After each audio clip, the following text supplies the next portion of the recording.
Razorback Talk. For the fans, by the fans. This is Inside the Hawg Pen with your hosts, Razorback Zach and Marcus MC Carlton.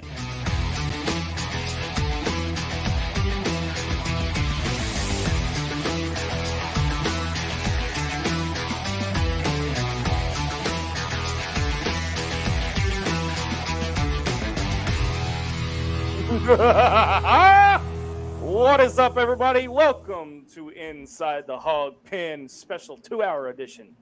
Joined by Marcus MC Carlton. I am Razorback Zach from the Central Arkansas Hawg Pen, along with our brand new co-host back for her second week, Sara Swish Vogel. What's up, team?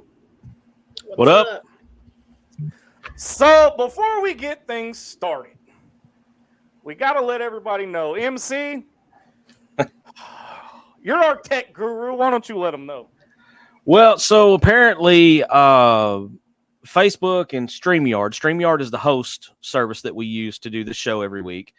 StreamYard and Facebook are doing their impression of Johnny Depp and Amber Heard, and they're not speaking to each other right now.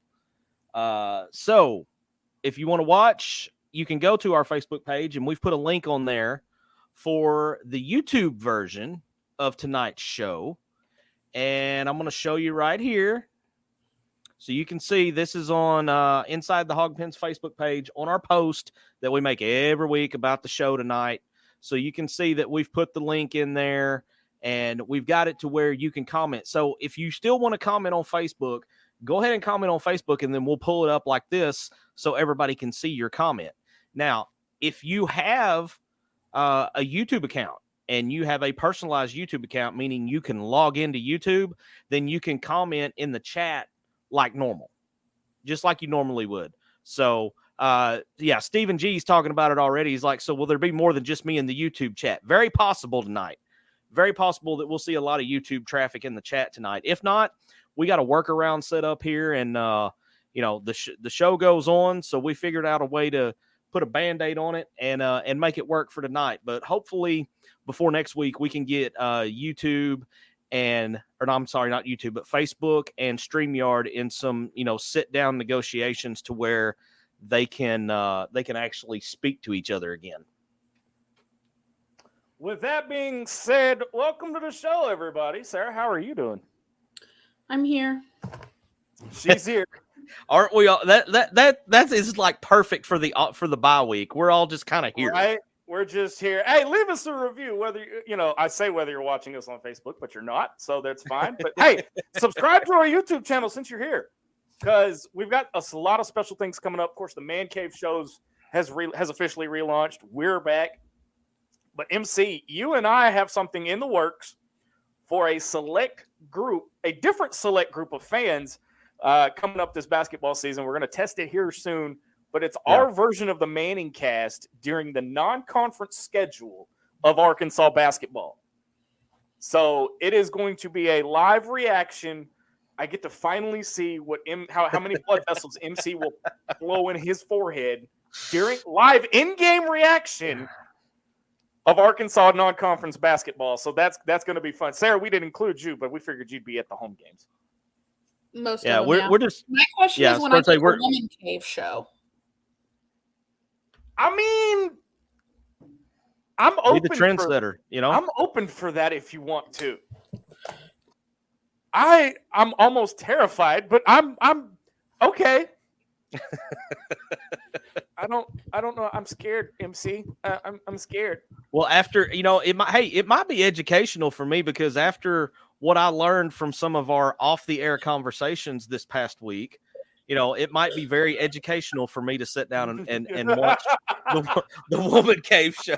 So we could call it living in college as a 20-something. There you go. Go. Hey, that works. that would definitely be educational, because I am a long way from there. Our team chat just It was unique. Yeah. Let's if put it you like know, that. you know. We'll just leave it at that. Let's put it like that. Hey, let's jump right into this. And, of course, the big news of the week, and I said this Saturday night. By the way, thank you to everybody who tuned into my what I like to call the rant show Saturday night after the Mississippi State Arkansas game, the 7-3, whatever you want to adjective. Dude, I don't even have a word for it. I don't. I do, but my daughter's watching, so I can't Yeah. really say it. But that is our. It was a soap opera. That was our highest viewed, highest rated, highest commented show in almost a year. People were pissed, man. Hey, and they had every right to be. I know I was. So let's jump right into this. Sunday morning, we all got the notification. The heavens opened, and the angel said, "Dan Enos, you are fired." I needed to. Hey, you know what would have gone there? Vince McMahon going, "You're fired." Yeah, that would have worked. Oh, I was thinking of what's that show that Trump used to have where he used to yell at people and fire them? The Apprentice. The Apprentice. Yeah. You're fired. You're fired. You're fired. So Dan Enos has been fired, and he didn't make it 8 games. And Sarah, before we get into what you're seeing and what you're hearing up on the Hill, because I know you have the inside scoop. MC, my biggest question, is it too little too late? Is this putting a Band-Aid over a bullet wound? Well, and it's funny you say that because that's pretty much the exact analogy that I've used on Twitter this past week. I mean, it was a move that had to happen. You had to do it, okay? Because Dan Enos had completely lost everybody on the offensive side of the ball. Well, you saw it. And whether some of the other offensive coaches would admit it or not, he lost them too. And it's just, it had to happen. I mean, you know, hindsight's 2020. You can go back and say that dude never should have been hired in the first place. I would just like to point out, I was never on the hired Dan Enos train. Hey, that was a called play, Chuck, and Zach called it. So, and I called his firing Saturday night too. But I'm of the opinion that, you know, while you may see a little bit of a spike in, you know, players' mojo or their passion, or they look a little re-energized. I mean, we still got huge problems on the offensive line too.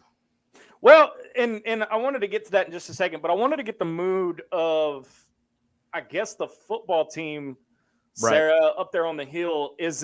Are they breathing a sigh of relief?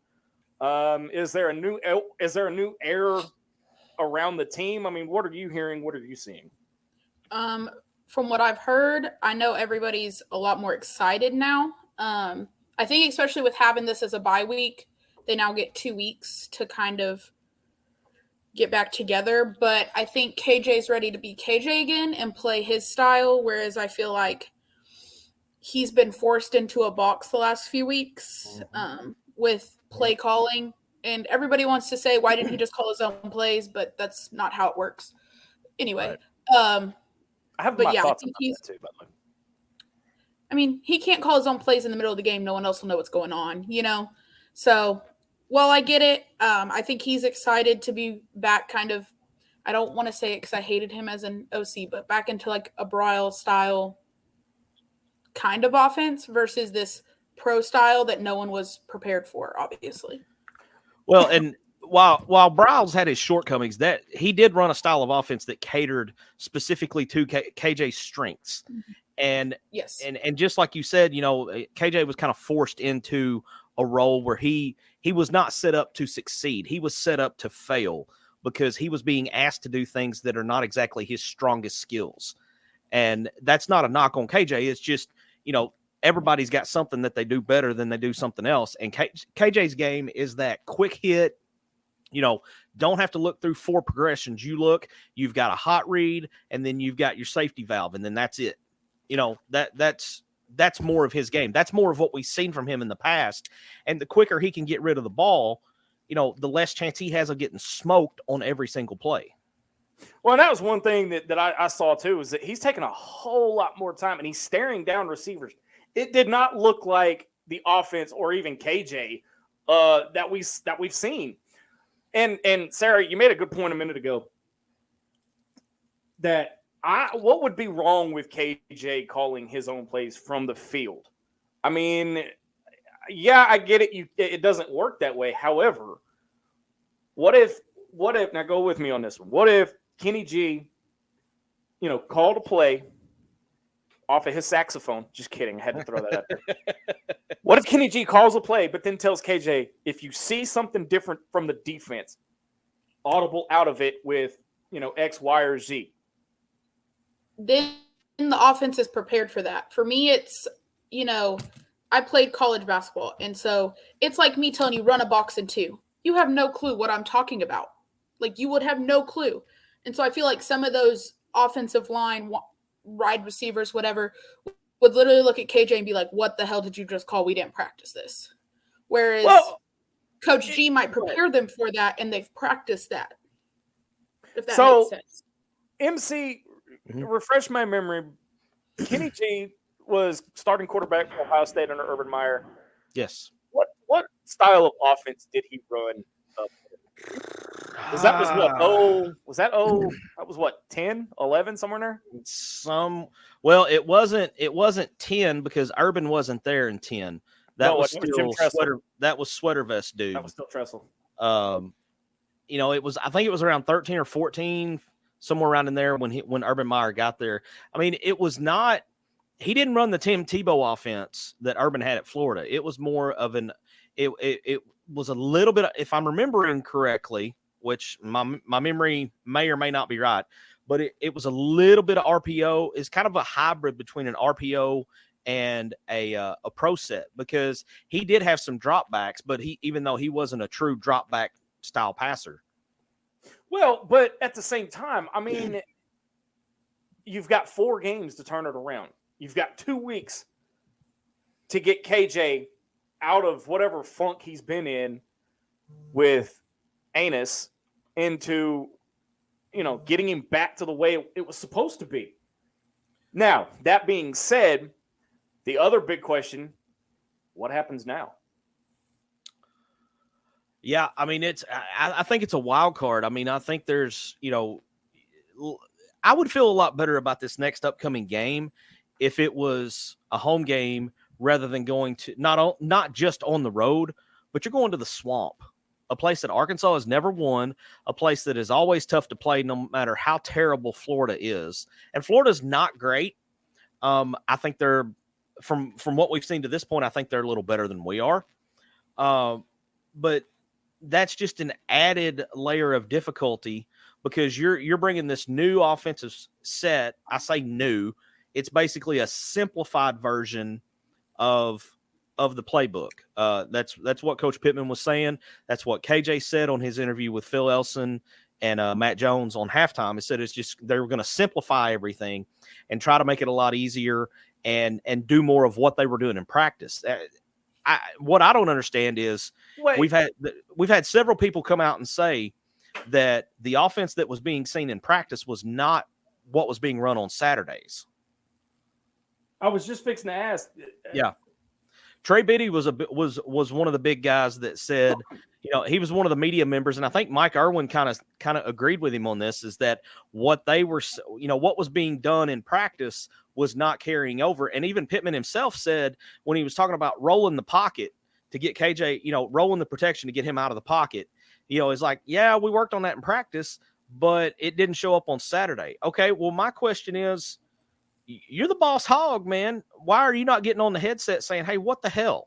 Why are we not doing what we did in practice? Sarah, what do you think? I just want to see a first down. Saturday was so pitiful. It was so bad. That was bad. Look, I think I have sat through some stinkers. It was so bad. I went to work so I could get. Yeah, I don't blame you. I don't blame you a bit. I started cleaning my apartment. I have sat through some stinkers, but that one's got to be top 3. That had to be. I mean, in all so I said this Saturday night, when the player of the game is the punter. Yeah. Now, I'm going to harken back to a couple of things I said on Saturday for those that didn't get to watch. Why in the hell? Because we're going to get to Pittman's press conferences here in a second. Mm-hmm. But why in the hell did we punt from the Mississippi State 40 instead of letting Little kick the damn ball? He's got the leg. Let him kick the damn thing. Well, because Sam admitted he didn't know what to do. You don't say that. I would if he had said, yeah, we made the wrong call there, I can totally live with that. Yeah. But to say that you don't know, I mean, I kind of had a little, bitch fit on Twitter about that specific comment, because I was like, dude, you're making $6 million a year and you're going to sit there and say, I don't know. No, you pick something, you stick with it. And if you're wrong, okay, that's fine. Be wrong, but don't ever say you don't know. Be confident in it. I kind of like that he said he didn't know, because he didn't try to push it off on somebody else or whatever. He genuinely said, I don't freaking know. Well, and I mean, but still, if you're making $6 million a year and you're supposed you should have known. Don't get me wrong. All the decisions, all the decisions come from you. Sorry, MC. All the decisions come from you. You're good. My problem is final guy, so I don't get it. My problem is strictly from the vantage point of him admitting that he didn't know, instead of saying, yeah, we made the wrong call there. If he says we made the wrong call, I don't think it would have been I don't have a problem with it. I don't have a problem with it at all. But to sit there and say, oh, I got caught up in the moment and I didn't know what to do. It's like, dude, you're trading in your shovel for a backhoe here as you're digging the hole. So I guess my biggest question is, number one, sticking with the Dan Enos firing, and then we'll get to everything else in a second, is this the only domino to fall, or do we see another coach let go at the end of the season? Sara, you're up there on the hill. Is there any rumblings? Is there any smoke? The O-line coach? Kennedy. Is he looking for Kennedy? He looking for a job? I haven't heard. This is nothing coming from the hill or nothing. This is just me saying, get him out. If we lose to FIU, gone. Please. If we lose to FIU, Pitt's got to go too. If we lose to FIU, you got to burn it down. You got to burn it down. I mean, that's even with the MC's terrible fire. Even as terrible as we've played this year, we should be able to roll out the scout team and beat FIU. See, I heard that about Mississippi State, and we lost to them. Well, I mean, the Mississippi State game scared me from the get-go. I mean, I've got text messages from some of my buddies. I'm like, dude, we're going to get beat Saturday. I have no faith that we can beat this bunch. We made the backup quarterback look like a Heisman winner. I mean, it was okay, but let it be known that their backup also played at an SAC school, didn't he? He transferred from Vanderbilt. Yeah, he's transferred. He's not no random backup that has never played before like ours. But do you think? Okay, so you're good. No, you're good. Did you just steal my F-bomb? Mm-mm. Oh, no. I said before. Oh, okay. All right. I was, So let me jump over here to the comments real quick. It's Loki versus Steven tonight. They're just in the tennis Hog back Wild and forth. And the Hog Wild live fan feedback. Stephen G says there's a lot to discuss. We're slowly unpacking it. Yeah. Wipe my feet. He says, so will there just be more than just me in this chat? I hope so.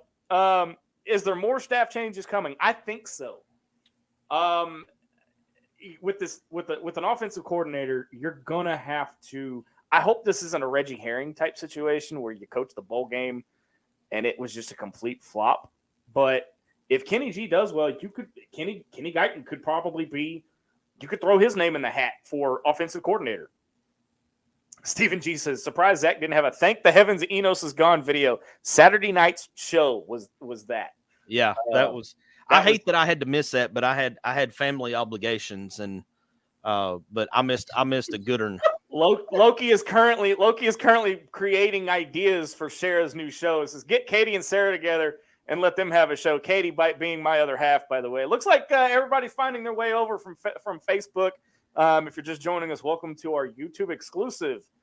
Due to technical difficulties between Facebook and StreamYard, we are on YouTube and Twitter tonight. The Happy Lovest Good Time Show with Sara and Katie. I mean, we whittle that down a little bit. We might have something there. Stephen G says, Eno shouldn't be the last person fired. Why is y'all's all-line coach still hired? It wouldn't be a good look to fire both of them in the same week. I mean, I don't know that. I don't see Kennedy going until after the Mizzou game. you've already got more guys taking on more responsibility with losing Enos on the offensive side of the ball. And I don't know that you've got anybody else on staff that you could kind of promote over to interim offensive line coach. You know, they had a GA step up to be wide receivers coach, and I cannot remember the kid's name now, but he's a young guy. I've got the perfect guy that will coach the offensive line. My question is, his name is Sam Pittman. At first I kind of questioned my question why Kennedy didn't go before Enos, but then when I started remembering some of the stuff at the beginning of the season and some of the press conferences now, it seems like a lot of the pushback was against Enos. So I'm hoping that Kennedy does his job and we look good for 3 games and he doesn't have to go. But I mean, at the end of the day, yeah, this is a college football. But at the end of the day, for these guys, this is a job. And if you don't do your job, guess what? You're done. And it sometimes it lasts 12 games, sometimes it lasts 8, sometimes it lasts 3 in other conferences. I've seen other coaches get fired right after 3 games for this stuff. Now, I will tell you this. And by the way, we're imploding our show lineup because we're squirreling, and this is what we do here. What's new? Anybody that is calling for Hunter Yurachek to be fired as well, I'm sorry, I'm gonna say it. You're just plain ignorant. I have seen a little bit of that on Twitter. Why? Well, why? Yeah, I mean, you don't have a leg to stand on there because, I mean, pretty much every other sport is succeeding at very high levels. It just so happens that your biggest moneymaker is the one that's in the toilet right now. But not everything's about football. But football feeds everything. Football's your cash cow. But at the same time, an argument. But before Sarah's head explodes. Soccer and volleyball and track and field are trophy cows. Trophy cows. Damn it, I was trying to beat her before her head exploded. Speaking of, I believe soccer SEC champs. Yeah. Yep. So you want an AD fired, but you're SEC champs. You're the track capital of the world. And volleyball's in first place right now, about to win an volleyball's SEC in first championship. place. And then you've got one of the most stacked basketball's rosters. top 25. I was going to say, you've got one of the most stacked rosters I've seen in the last 20 years in basketball coming up. I mean, you want an AD fired. Do y'all not realize? Here's the thing. You want to know what really grinds my gears? I pulled that off kind of good off the fly. Tell us, Peter. That was smooth. Anyway, do y'all not realize that if you fire the head football coach and you fire the AD, you're setting the program back another 5 years? Did we not just do that at the end of 2017? And y'all remember what a crap show that was? Hold on. I kind of wonder if the Duke game for basketball, if they put it in the football stadium, would bring more people than the football game. Hey, there's no doubt. There's no doubt. You'd have 50,000 there to watch that game. At least. That's an idea. We're gonna it's gonna be the end of November and it's gonna be cold. So I'm out there wearing hardly anything to watch that game. I do not care. Yeah. Okay, MC, her internet cut out and it froze, and all we heard was, "I won't wear anything to watch that game." Yeah. Hardly anything. That's kind of what it sounded like. Because it kind of reminds me of the little toothbrush thing she was waving around in pre-show. Yeah, the internet froze at just the perfect moment there, and but that is one game. That is the one game that I will do anything to be at. I do not care if I am I'm scared of heights. If I'm in the nosebleeds, I do not care. Oh, just to be in the building for that one is going to be that is going to be an atmosphere like I don't even know what to compare it to. I mean, the closest thing would be come to the game and pay $500 a ticket. Yeah, can you get me in? Your media. You got a Twitch there, Sarah? Get a media pass. They don't. So there's a story behind You that. are media. This is true. We aren't recognized media We're by the amateurs. university.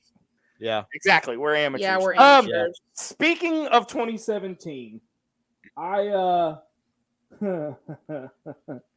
got something I want to show you. We're going to squirrel for a minute, and I'm going to show you an image from the very first Inside the Hawg Pen that launched in 2017.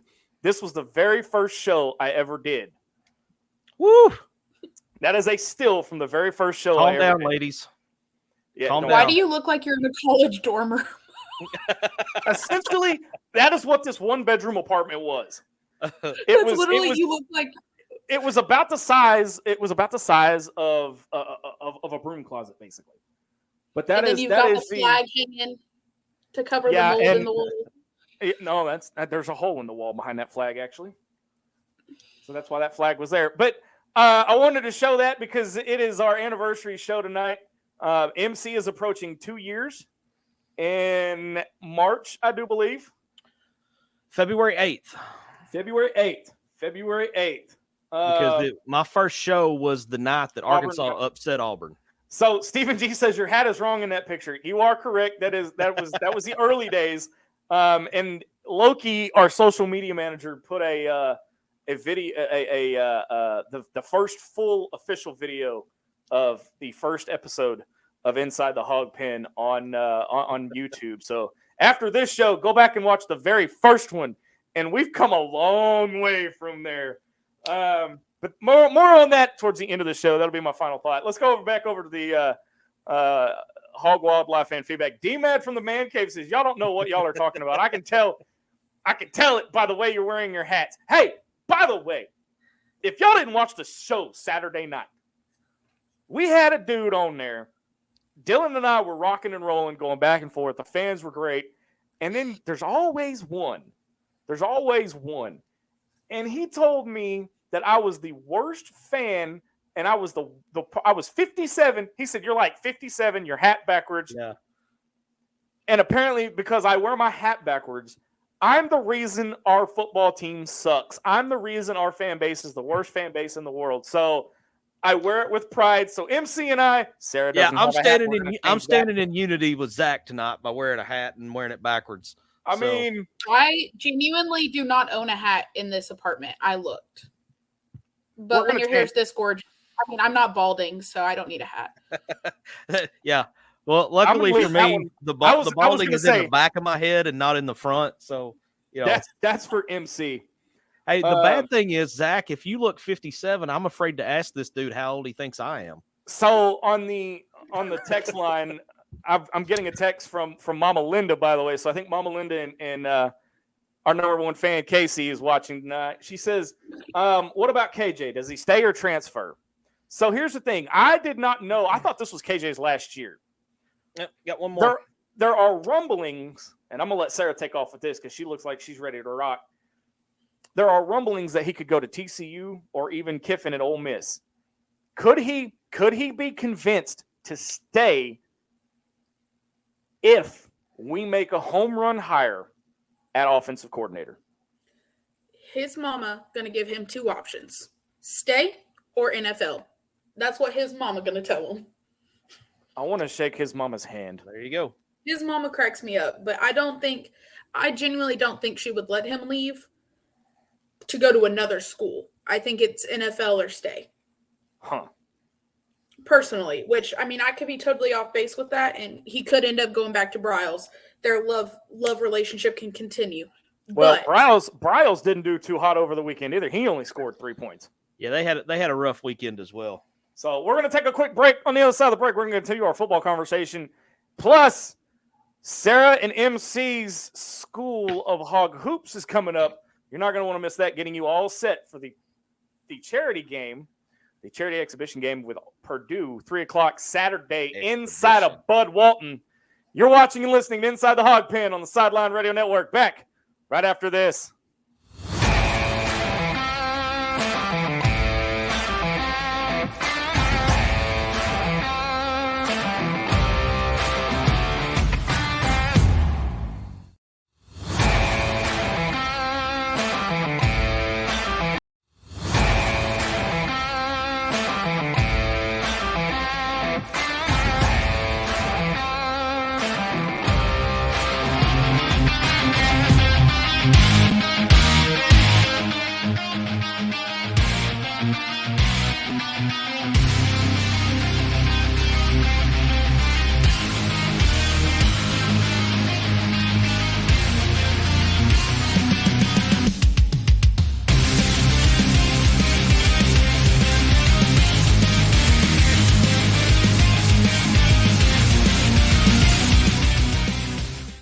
welcome back to Inside the Hawg Pen on the Sideline Radio Network.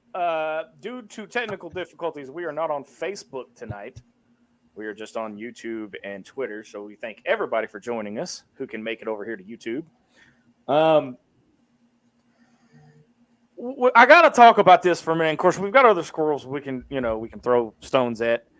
But have y'all seen Pittman's press conferences as the season progresses, and then the last couple that he's done last week, and then right after Mississippi State, and especially the one on Monday, have y'all seen that?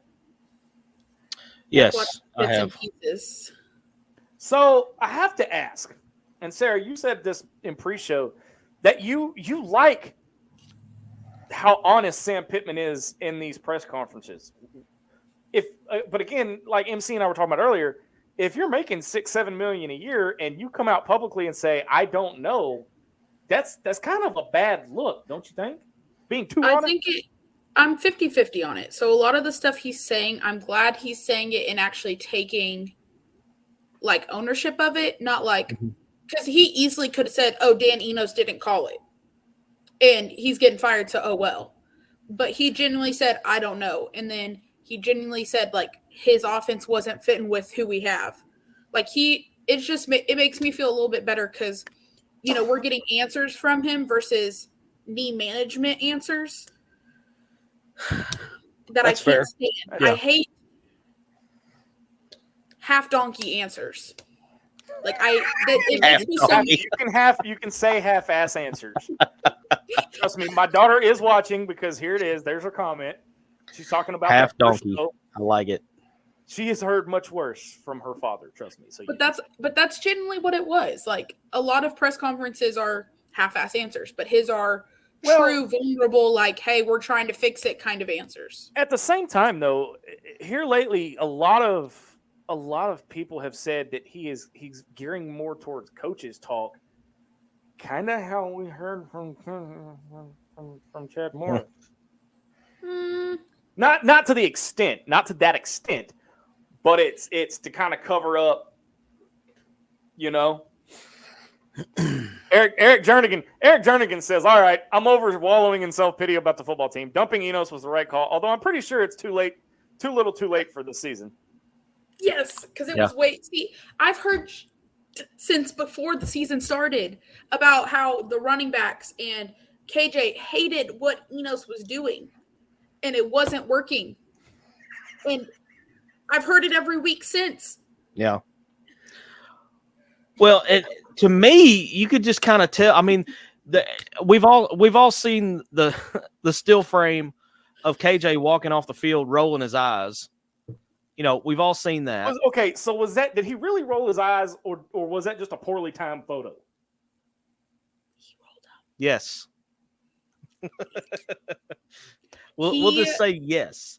I will say from where I was at on the other side, we were talking about it with people who were on that side right there. I will say this. He definitely rolled them. I will say this. The two games I went to Dallas to the A&M game. I went to Oxford for the Ole Miss game. You're never allowed to go to a road game again. I'm done. I'm done. I'm never going to A&M again. Never. Body language speaks volumes. And there was a lot of WTF type of body language in both of those games from several different players on the offensive side of the ball. I saw it more at A&M than I did Oxford just because I was sitting right behind the bench. But from the moment that Luke Haas got hurt, and I mean, that was early. That was like second, third play of the game. Yeah. When he come back out with his arm like this, all wrapped up. Zach, I think I sent you the picture. Yep. Yep.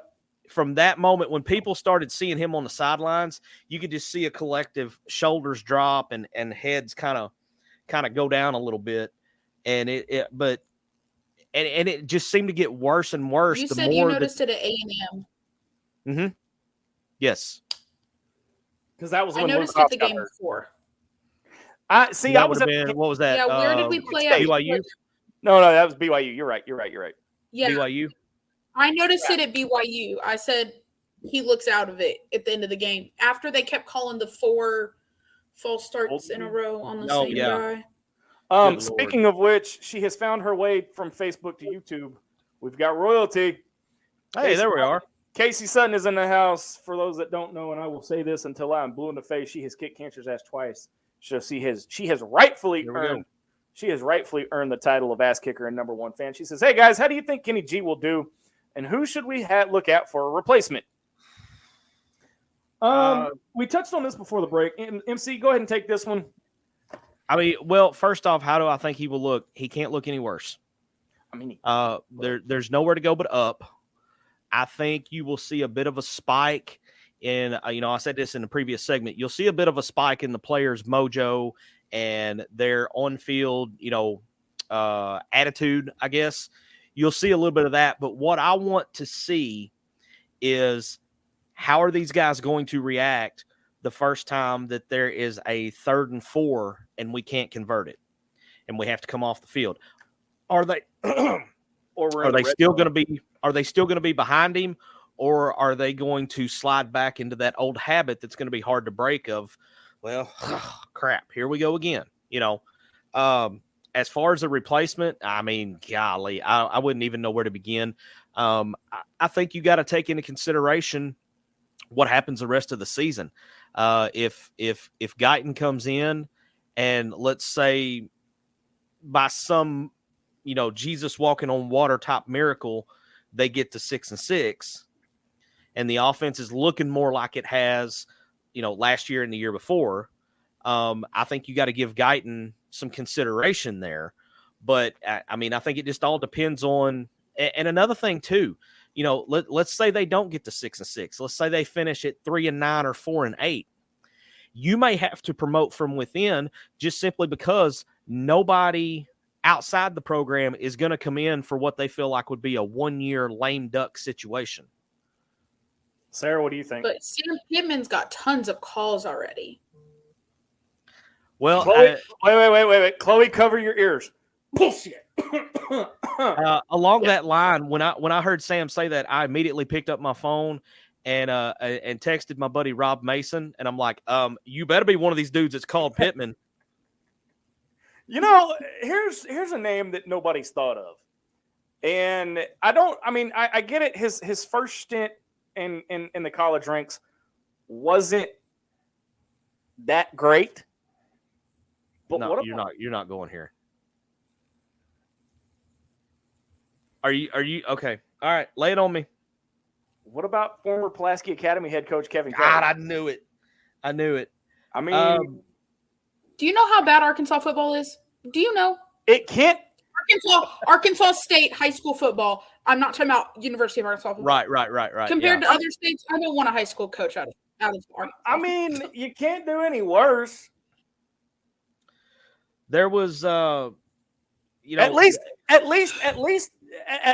least with Kevin Kelly, because I've seen him coach, and I was in school when this guy was coaching, so I know how fired up he can get on in practice, because I've had access to that, and I've also seen him in game. And at least I can say this: if somebody screws up on the field, he's gonna get pissed. I don't see that on the Arkansas sideline. I don't know enough about college football OCs or whatever, but I genuinely think they keep Coach G. KJ stays another year, and then they hire somebody. I genuinely think that's what happens. You think they hire? Okay, I can see that. So you think they hire somebody for Jacoby Criswell, and if he stays, Malachi Singleton? Correct. See, I think Coach G and KJ have a really good relationship based on the interview I saw with him. Strangely enough, I like that idea. You brought up something I want to touch on here. Malachi Singleton. If KJ ends up coming back here, I have a gut feeling Malachi hits the portal. Okay. If he's not already planning to hit the portal. You can't expect guys that come in with the accolades that he came in with to set for 2-3 years and never see the field, and especially when you're in the middle of a season like what Arkansas is in right now. True. Dennis Gamble, who is the one responsible for the show Saturday night, he made it a very good point that we should do an emergency show. So I credit him for it. He says, I think what bothers me most of all is that Pittman didn't observe and act on axing Enos before he did. Proves he was not connected with what was going on. 100%. 100%. And that's kind of what I was getting at. Yeah, and I think that's kind of where we're all at is Yeah. you don't see any reaction out of Pitt at all except my bad. That falls on me. Well, and there's a fine line there. And I know I said that, kind of what the hell, like he should have been more involved, but there is a fine line between micromanaging your guys to death like Bobby Petrino did and being way too trusting of your guys to do the right thing, which is where I think Pittman fell. I mean, you had one extreme to the other because it was obvious that Petrino had his hand in every single thing because when he left, the Ferrari went way off the road, off into the cornfield. But as far as Pittman, I think he's kind of let his own guys, he's trusting that they're going to do their job and they're going to do their thing the way that he wants it done. And from the defensive side of the ball, spot on. You can let those guys go do their thing and they're going to do it. But from what we're starting to read about with Enos and, him not getting, and this is something that really got me. I'm like, why would you not do this?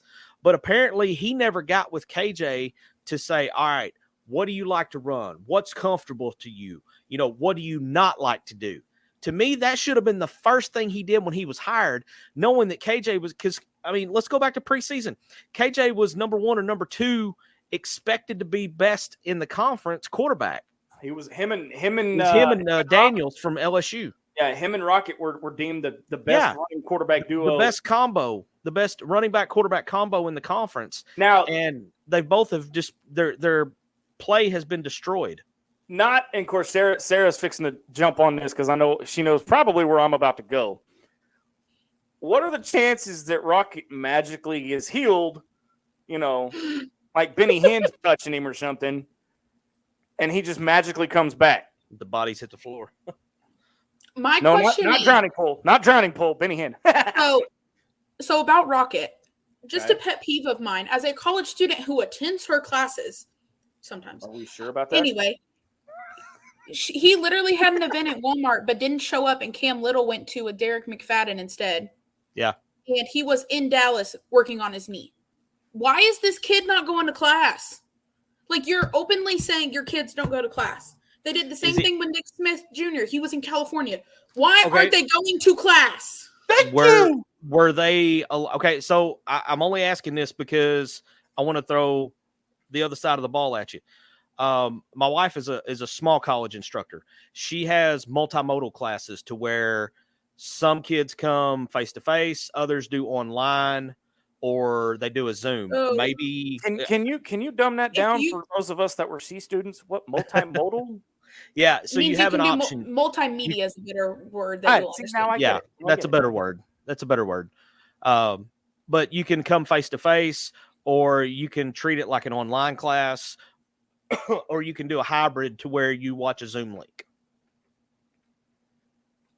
So the thing is, if you are getting an in-person degree, there is only a certain amount of class hours you can take online, and you have to decide that next week if you want for next semester. So he would have had to known he was going to be injured 5 months ago.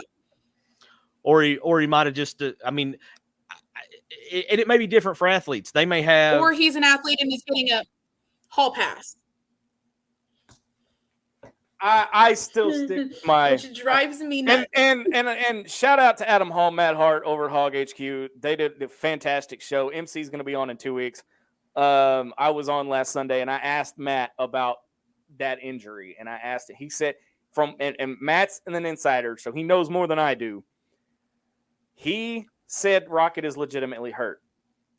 I disagree based on what I've seen, but the problem is if he's actually injured, he wouldn't have gotten injured if he didn't put on that extra 15 pounds. That made no sense to me. Yeah, I didn't quite understand that either.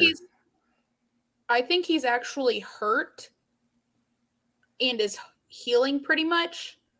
Livy Dunn got threatened. She had a pass. Rocket ain't getting threatened. But anyway, Rocket, I think, is healed, but will not play to ruin his NFL chances. Hey, MC. Yo. Doesn't that sound like somebody else we know? It sounds vaguely familiar. Yeah. Where have I heard this story before? It's the same thing on the injury report, knee management. Yeah. Well, and if you look, when Pittman is asked about it at his press conference, he kind of has that same look that Musselman had of like, very disinterested in the question. Like, I don't want to talk about this. I genuinely think both coaches wanted those players to play, and their trainers, which aren't the trainers through the university, they're a random trainer 600 miles away, are telling them not to play. And I think that's where the coaches get. Wasn't it Nick Smith, one of his trainers was like associated with Clutch Sports, who was running all of his NIL stuff for him. So.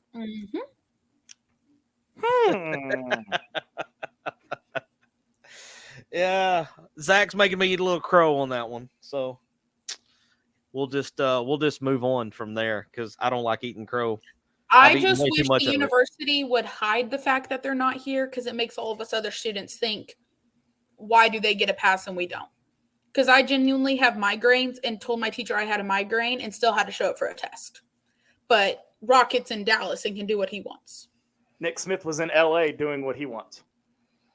Yeah, he was in LA getting sports management degrees. Anyways, all right, enough football talk. We're off this week. It's a bye week. Bye week's going to kick our ass. Bye week's going to kick our ass by at least 21 points. Wait, we have more football? I thought we were done. Unfortunately, it's basketball season now, dude. Unfortunately, the nightmare continues. However, there is a silver lining. There's a light at the end of the tunnel. And that's the must bus. On the other side of the break, I step aside and go to school with Sara and MC, School of Hawg Hoops. And I got something special for both of them. You're watching and listening to Inside the Hawg Pen on the Sideline Radio Network. Back right after this.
I think I just broke it. Hold on.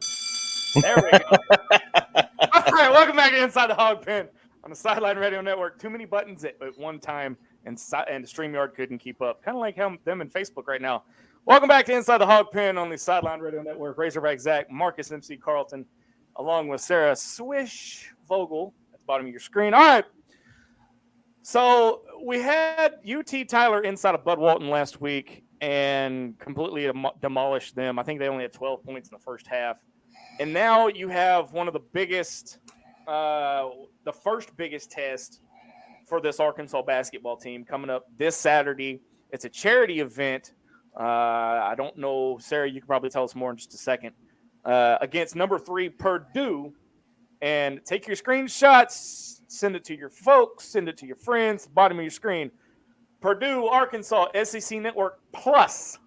That is the ESPN app. That is the ESPN app. Yep. So for anybody asking, that is on the app. If you have cable or satellite, you can watch Arkansas, Purdue. Of course, They're on your local radio stations in your area. Check your Facebook pages for those. 3 p.m. inside of Bud Walton Arena. But let's first start with a recap of UT Tyler, and 12 points in the first half for UT Tyler.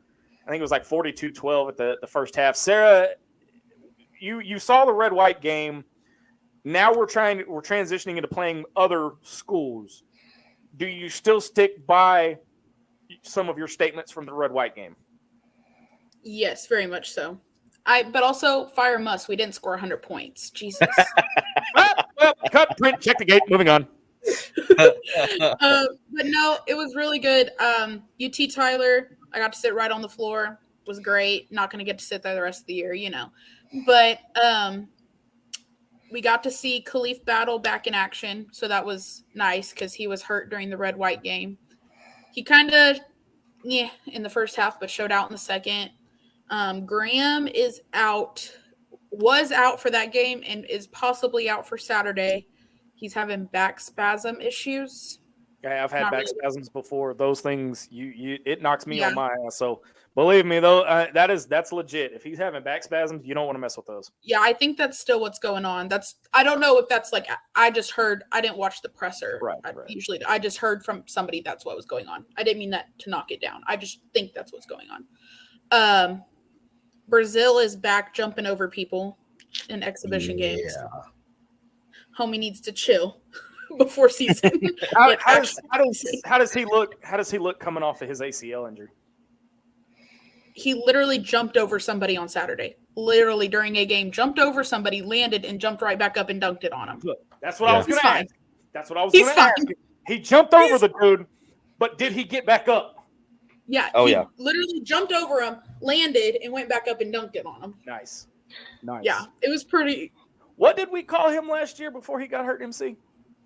So I had a nickname for him that I came up with last year. You know, we had the big facial dunk on the guy that went viral everywhere. I called him Dr. Brazil because he was the only man in the history of basketball to perform a vasectomy in the middle of a game. Okay, that I didn't know. I just knew. Yeah, that's why I called him Dr. Brazil. Because he took more than that man's soul. He took his stones with him. He took his infinity stones. So you 90-something points. Now I've heard that you can have that this team is pretty deep, and you can have you've got the starting five, but then you have the ones coming off the bench that can kind of stay with them. So your twos are kind of like, on pace with your ones.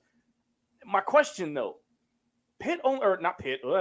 Muss only plays like 7 guys. So 9 at least this year. I like that. You think he's gonna open up his circle of trust a little bit this year? I think last year we saw him open it up to like 8 or so. I think this year it's going to be 9. I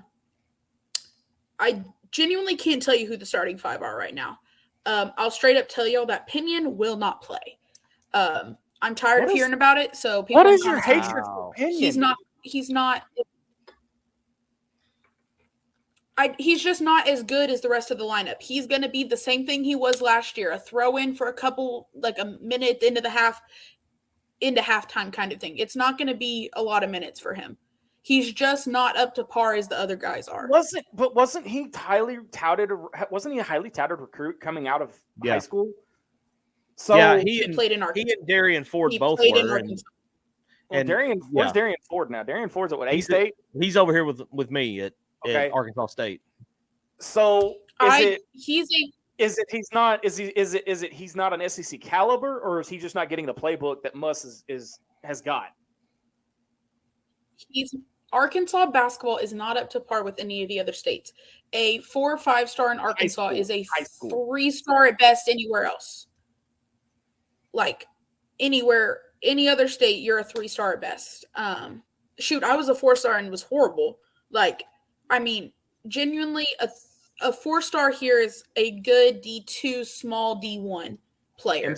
MC and I both were 4 star, and we're now 1 star. Yeah, I'm so old they didn't even have stars. I'm I older just than think the stars. They had the break. I really do. Fighting. I think that Pinion is a good player. Don't get me wrong. He's a phenomenal shooter. I just don't see him getting the playing time that everybody thinks he's going to get. So is he a role player, you think? 1,000%. He's going to come in either with a minute left to give, Devo, whoever, Devo, Davenport, Ellis, Ellis, whoever. Yeah. those guys a break. He's not coming in to, play a lot. They're going to run a play to get him a shot off at the end of a game or to give somebody a break. Those are the two situations I see him. So you got Devo coming back. Is Devo becoming that senior leader more than he was in the past few years? Is he becoming that vocal leader on the court? Kind of how the game manager, the quarterback on the field, like KJ is supposed to be for the football team. How does he look around these new guys? I think what I really like about Devo is he's not super vocal. So I know that's kind of hard for people to hear. He leads in different ways with his energy, with his defense, switching tempos. While he is vocal, he's not overly vocal, if that makes sense. As an outsider, that makes total sense. As an outsider just watching the game, you're like, oh my gosh, he's been here 4 years. Why is he not blah, blah, blah, blah, blah. But if you in depth watch the analytics of the game, which it's hard in an exhibition game to see that. But if you see it against Purdue might score 3 baskets in a row, and then it's going to be a stop all by Devo Davis to switch it into our favor. Stuff like that he doesn't necessarily have to be vocal for is what Devo's good at. If you want to see the prime example of what she's talking about, go get on War Machine 2013's YouTube page. Look at the second half of the Kansas game from the NCAA tournament. That is exactly what she's talking about with Devo, is that he may not be the one out there directing traffic and telling guys where to go, but he's going to be the guy that makes a save on a ball that leads to either Arkansas scoring or Arkansas getting fouled, or he's gonna make a steal that prevents Kansas from going on a run. I mean, that game is Devo Davis, because he just took the game over, and he was the reason that Arkansas ended up winning that game. And I think you're going to see him. He's not going to go and he's not going to score 25 in the second half every game this year. But like Sarah was saying, if there is a big time possession that Arkansas has to have a bucket, the ball's going to go through Devo. He may not be the one to shoot it, but he's going to be the guy that finds the open guy to get the easy bucket. Yeah. So let me ask you guys this, because one of the things that MC and I have talked about last year going into the season, and especially going into SEC play, was the cohesiveness of the team. The team wasn't gelling. They weren't firing on all cylinders.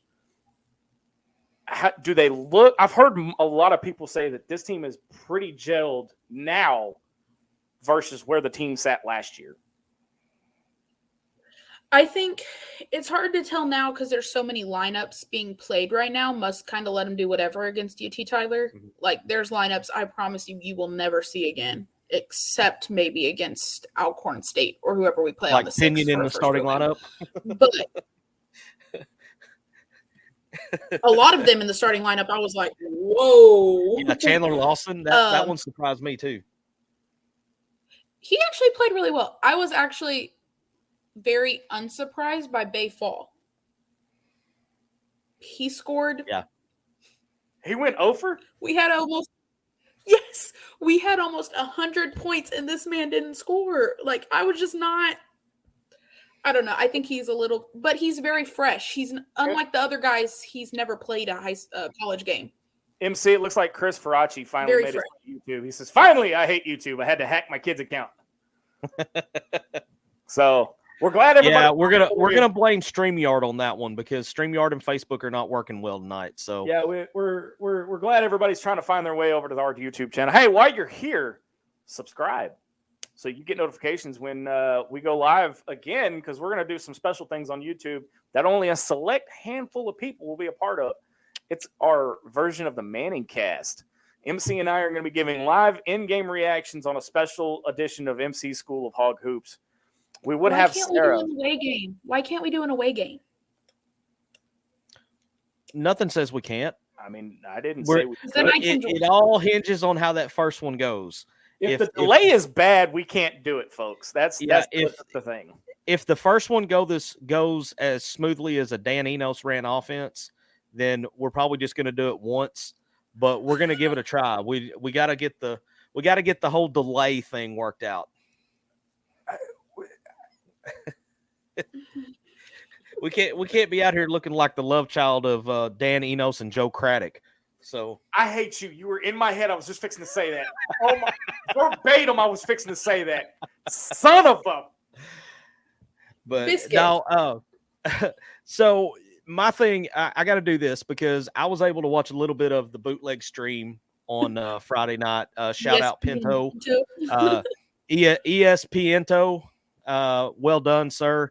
You are the hero that we don't deserve, but definitely the hero we need. And I got to watch, quite a bit of the game. I like the fact you see a lot of ball movement, a lot of quick snap passes, even to the point for me a couple times that I was like, okay, we're overpassing here, but we'd end up getting the bucket, so I can live with it. But you're sharing the ball. L. Ellis is going to be a problem. He's going to be that dude. I think if he's so quick into the basket. Yes, so he is. Quick. He is a point guard that he doesn't play like a point guard. And if you know the game, you understand what I'm meaning. But that dude, he's going to be a matchup nightmare, in my opinion. And then I also like, Devo has a reputation for being a lockdown defender. You're going to put what's the kid from Houston, Trayvon Mark, the transfer from Houston. I think he's number 12. I think if you put him and Devo, you're on par. Okay, if you put them two on the floor at the same time, I think that's going to be two of the best defending guards that we've had probably since Corey Beck and Clint McDaniel. So if only Minifield would have played this year, you would have had them three on defense in the red-white game. I would have never stepped never on the floor. Like that was I'm good. Like so Trayvon Mark. Trayvon. I had his name wrong. Arkansas fans like to live nostalgically. So I'm gonna ask the question that everybody's gonna ask, and look at Sara. Sara's already twitching. How does this team stack up to that of the 94 team? God, I hate when you compare teams like that. But again, it's comparing apples to oranges because it's two different. But people are asking that. Yeah, it's what I was talking about last week or 2 weeks ago, whenever it was. The game is so different now. Mm-hmm. Like back then, you had a good post player, you had a leader point guard that didn't score quite as often. So let me rephrase my question then. Muss is in year 5. Year 5. Year 5. Okay. We've got 2 back-to-back Elite Eights, 3 straight Sweet 16s. Mm-hmm. Is this the year he finally gets over the hump and goes to either the Final Four or the title game? Man, it's so hard to say in October. It is so hard to say. Now, I will say this. I feel like this team has more potential to get to the Final Four than definitely before last year. Maybe that first Elite Eight team. When I think Justin Thomas. Devo was a freshman. You had Justin Thomas. You had the little point guard that wore the headband all the time. Chris Leak. No, not Leak. No, not Likes. He's playing in Israel right now. We just saw Justin Smith. Dusty Hannah's. I'll have to go look it up. But he was Jalen a transfer. Jalen Tate. That's who I'm trying to think of. Jalen Tate. I was trying to name the 3 players that were overseas that I could remember. Tate was the one I was trying to think of. All safe at home, by the way, for everybody who was wondering. Yes, they all made it home safe. Yep, they all made it back. But that team, I felt like, was a bigger threat to go to the Final Four than the team that lost to Duke in the Elite Eight. And I think that this team has more potential than either one of those two teams. If you keep everybody healthy. That's especially in our 4-5 range. But we are very deep 1 through 3/4, but that 4-5. That was going to be my question: is if they've got so much depth and there's not much of a drop off between the ones and the twos, first team, second team. Right. Would that be as big of an issue if somebody were to say get hurt? Because I'm not even going to put it on them, but there is three people I can think. Well, 2.5. There's the third is between two people. There's two people if they get hurt. Hey, MC, it looks like we've got a brand new fan this week. Jenna May says, "I was thinking of the only person you would call little." She was trying to name all the players, help us all play call all the players out. Miss Jenna, welcome to Inside the Hawg Pen. Glad you could join us. That's my friend Jenna. Hi, Jenna. Oh, look, Sarah's got her own fan base rolling in here. There we go. Okay. See, that's why we brought her in, because she brings the fans with her. So there you go. Yeah, the Twitter page will be up by next week. Sarah's been busy. We're going to have a brand new Twitter page. Oh, my goodness. Nice. Yeah, we'll see what fans that brings. Ooh, that's going to be fun. Hey, but Sarah, I think you're spot on. You got to keep your 4 and your 5. That's the position. If there is I don't want to say a weakness, but I don't know what other word to use, a vulnerability maybe. The 4 and the 5, just because you're so thin at personnel there, that's where you need. You were dogging on Bay Fall a while ago. That's where by the time February, March rolls around, you need him to be able to come in and get 6 or 8 points and 6 or 8 boards. Boards are more important. I wish I should probably look up stats. He did have a lot of rebounds. I will say that he rebounded very well. But they also, one thing that will drive me nuts all year, and you will hear me talk about it all season, if they don't offensive rebound, I will lose my ever living mind. That has been Arkansas's Achilles heel for long as I can remember, is the fact that we can't offensively, we don't get the offensive boards. Well, and we're not even in the paint to rebound. Like, there's not a single person there. Okay, so let me ask you this: you've seen the Red-White game, you saw the UT Tyler game. Is it the thing of we don't crash the boards because we're trying to get guys back on defense, or is it just guys standing around? The first one, they're getting back on defense. Okay.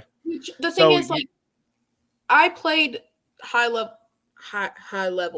school basketball. We ran where when we offense rebound, it was usually 3 crash, 2 back. That's exactly what we did. Yeah. If you have 2 back and still get beat back, y'all are slow and need to run lines. And that's what needs to happen, apparently. Y'all remember that scene from Remember the Titans when he says, if you drop a pass, you run a mile? Yeah. My head coach, when I played in junior high and high school, if we missed a block or if we didn't get a rebound or we fouled, we ran lines. Suicide lines. I hated them because guess what? My short little 5'1" ass ran every damn week. I ran a lot in high school, and I was the slowest one. But guess who always started? Because I could hit a shot. That's the only reason. There you go. I always came off. I mean, I was never a bench warmer. I just came in off the bench. I kind of played the role of. I played the role of and I'm going to show my age here by making this reference. Good, But I was a midget Bill Lambier, okay? Oh, MC going old school. My job, okay, you can get on YouTube and find Detroit Piston Bad Boys and go look at Bill Lambier. My job was to guard one of the best players on the other team, if not their best guy, but to aggravate him to the point where I got in his head and got him out of his game.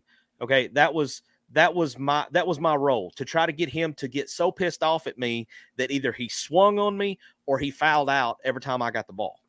I had a dude throwing. I was the opposite. I guarded the worst person on the team, and then on offense, they were like, stand in the corner. If you catch, throw it over the girl's head and put it in the basket. That was my job. So I was always the mid-range guy. I wouldn't. They only let me shoot so many times because I was never a shooter. See, I my could thing is, be, that but was a I, sh- That's I, w- I was probably the ultimate teammate. I knew my role. Shooting was But- not my role. shooting, I knew shooting shooting. and passing. My Mine IQ is here, so it Mine was pass. always drawing the fouls. Like I always drew fouls. There you go. Oh, I thought you were going to say you were the fouler, like Kamani Johnson. Oh no. Yeah.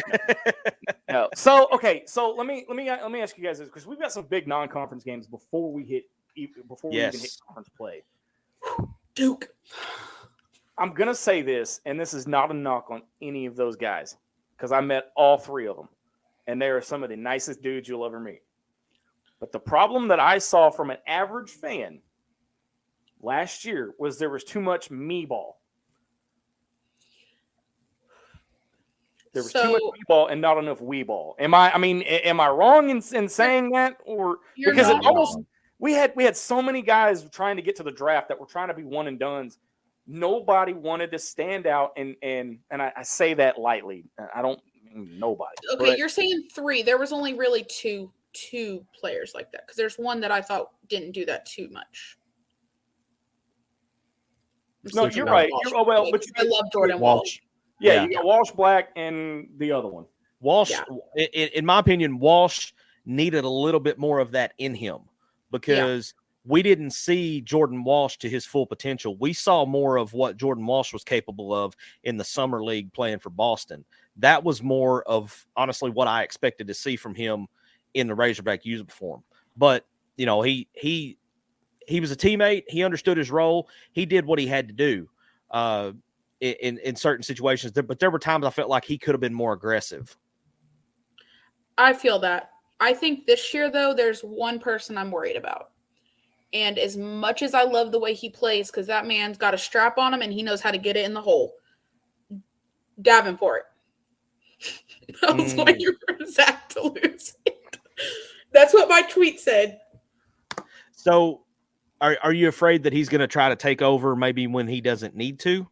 Yeah, which it's a UT Tyler game, do whatever. But in both the red-white game and the UT Tyler game, Mind out of the gutter, Zach. In both the red-white game and the UT Tyler game, he shot a few that I was like, dude, you've already missed one or two, like there's somebody open kind of thing, or rushed it where like someone's open, move the ball. Right.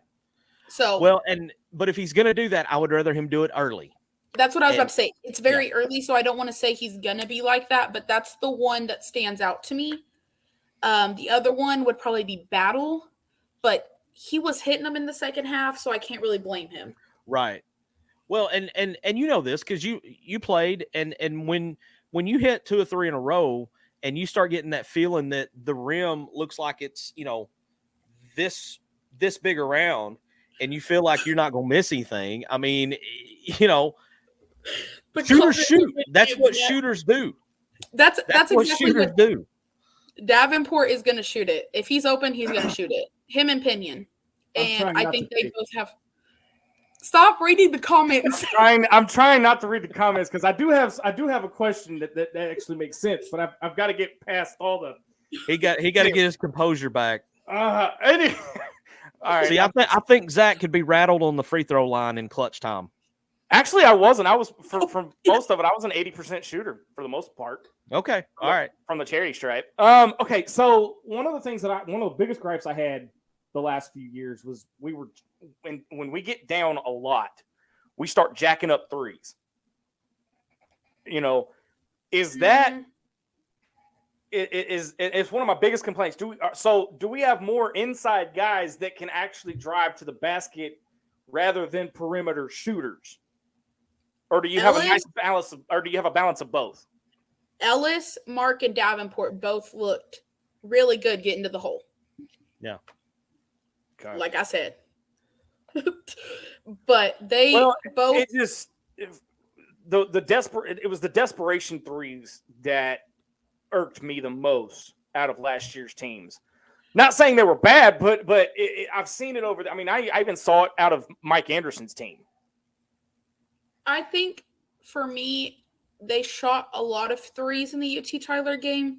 Mm-hmm. So I think I need to see them, which Purdue, I don't know if it's going to be a real game. And some people won't understand what I mean. Since it's still an exhibition game, it's not real. So I don't know how Muss or the other coach is going to play it. I genuinely think Eddie or whatever his name is going to sit. Zach Edney? Yeah. See, why, if it's a top 25, but it's also a charity exhibition game, why not treat it?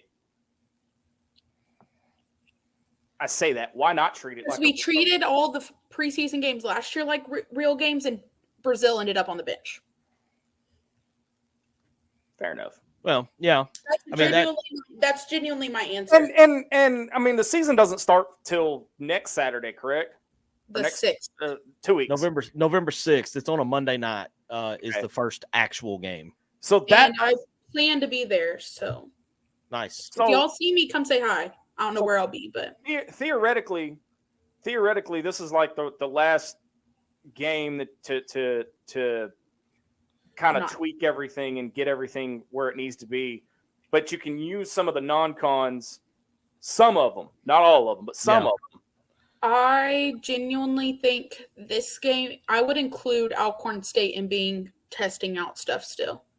Oh, yeah. Well, we've seen what Muss does. You know, he's going to go all the way through December playing with different lineups and figuring out who he feels like he can trust and who he can't. And then by the time conference play rolls around, you know, the last 3 years, he's settled on about 7 guys. And I know you said that's going to go up to 9, but he's going to have his circle of trust, like I was talking about. He's going to have that figured out by the turn of the calendar, January 1. Now, here's my big thing. Here's what I want to see. I do not want to start conference play 0-3 again this year. Okay, we've done that. So Ken Palm has us going 20-0. Yeah, to start the season, I saw that. Yeah. If we start like that, Zach will not let me on this show ever again. I will be unfreaking bearable. I will. Yeah, same. No, I will. It's an open line. I mean, you obviously did not see the show Saturday night. I mean, I will be more obnoxious than Harvey Updike after he poisoned the trees at Auburn if we start 20-0. Okay, I will be like stupid obnoxious because football, I can yap just a little bit for football, but when it comes to hoops, there is no filter on the trash talk. Okay, the trash talk goes to like, you know, Michael Jordan, Kevin Garnett level. But when Arkansas basketball is good, the trash talk is basketball and baseball for me. It's going to be unbearable this year. Not to be negative Nancy over here. I'm just trying to be the realist. We've seen what happens when we go 20-0. Honestly, we could go 0-55 as long as when we make it to March, we're 5-0. March is what matters. I mean, I know we're not going to go 0-55 or whatever. That was just a statement, Zach. But I would like to get off to a stronger start in SEC play this year, so it doesn't feel like that we're battling from behind the whole season. You know, trying to work on that power ranking. You know, so we don't end up a 7 or an 8 seed again. I'm just gonna drop that Loki comment right there and let y'all battle it out. I genuinely, in the nicest way possible, I do not give a shiznits what happens, because we've started 0-5 last year in conference. Yeah, the year before, and we made it to the Elite 8 and Sweet 16. I don't care. Yeah. As long as I can be obnoxious in March, I don't care. That's fair, because that's when your program is made. Because, you know, hardly anybody remembers that Arkansas finished 10th in the SEC last year. What they remember is that you went to the Sweet 16 because you knocked off the defending national champion Kansas. And you lost to the eventual national champion. Everybody remembers us. So, I mean, when we literally made it to the Sweet 16, it wasn't, they went 0-3 to start SEC. No, it was right. Well, this team's kind of good. One of the thing, and I remember these shows very, very vividly, because every time we'd get on hoops, I'd look at MC and go, "Is it time to hit the panic button yet?" Because we would get out to these big leads and then start to crumble. And it started to be a repeating pattern. Now, I wasn't Dylan, if you're still watching, no, I didn't say the season was over. Pack it in. But is it time to, I was sitting there going, is it time to make a change? I mean, what has to happen? I don't get the feeling we're going to see that out of this team this year. I don't think so. No, I think I really do. I think this is the year, I think there's more potential here than there was last year and possibly even the year before to make that magical run that we all want to see. Okay. We all want to see that magical run. I've never seen. I want to see Musk down. So, and the stars are lining up because, and I hate to put the cart out in front of the horse here, but if you look at the way things are setting up to where regionals are, and then the Sweet 16 Elite 8 round, there is a chance that Arkansas could play their first round and second round games in Memphis. Okay. If that happens, I will walk across that stinking bridge if I have to get there. Okay. That is 62 minutes from my driveway to FedEx Forum. Okay. There will be no living with him after that. I will be there. Now, if they get past that, Sweet 16 and Elite 8 is in Dallas. Oh, road trip. I'm going. It's kind of, it's shaping up. The potential is there. I'm not saying that that's the bracket they're going to get put in, but if the potential is there. Bracket, Zach, there will be a GoFundMe on this page every day. I don't care. Hey, I'm down for it. I will sleep in my back seat to go to that game. FedEx Forum will be Bud Walton East. And Final Four is during spring break. And it's in Phoenix. Road trip. Yeah, you better fire up the jet for that one. That'd be a hell of a drive out to Phoenix. Loki's mind might explode if we pull this off. Last chance, take your screenshots, write it down. There it is, Purdue, Arkansas, SEC Network plus 3 p.m. All right, as we're wrapping up here, I told you guys I was going to do it. I'm going to do it. 7 years of ITHP tonight. This is kind of day. To the day. How about that? Day. We were gonna do something special for it. This is kind of my final thought here, and we've come a long way in 7 years. Standing in the bedroom of my 1-bedroom apartment over off of Rodney Parham many, many years ago, and to now, I never thought it would blow up to what it is today. There's a lot of people to thank along the way. Some thanking you for getting me here. Some of them teaching me of things not to do. We're not going to mention those names. Naturally 4-star. But there's a couple of people that I do want to thank specifically. And I could not do this show week in and week out. And I say that he's the glue that holds us together every week, and it is the damn truth. I could not do this, could not imagine doing the show without him. My buddy, MC, he has taught me a lot. He's become a mentor, but most importantly, he's become a friend. The guys behind the scenes, Justin, Chris, that helped me start it up again, ITHP 2.0 2 years ago when I was ready to hang it up and retire. And then Dylan, for once again, lighting the media company and bringing that up. And then, of course, our statistician who keeps things rolling behind the scenes and our social media manager, Loki. He brand new to the team. And then, of course, she has gotten her feet wet for 2 weeks, and hopefully she is going to be running our Twitter page before too long. Sarah adds a new dynamic to the group. And but can't forget my daughter and, of course, my better half, Katie. Chloe and Katie, they've watched so much Razorback crap. I think they're about done.